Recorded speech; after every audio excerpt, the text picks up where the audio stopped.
Selat Hormuz, terletak antara Iran dan Oman, adalah laluan utama untuk minyak dari Teluk Parsi ke Laut Arab. Setiap hari, lebih 20 juta tong minyak melalui sini, mewakili 20% bekalan dunia.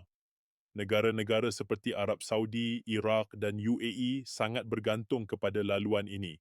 Ia bukan sekadar laluan air, ia adalah nadi ekonomi dunia. Tetapi, apa akan jadi jika Selat Hormuz ditutup? Dunia akan bergegar. Negara-negara pengimport minyak seperti Jepun, Korea dan China pasti akan panik. Di Eropah, inflasi akan melonjak. Di Amerika, harga petrol akan meningkat dan politik akan tergoncang. Lebih membimbangkan, kapal perang mungkin mula berkumpul dan konflik boleh meletus. Malaysia, walaupun jauh dari Teluk Parsi, tidak terkecuali.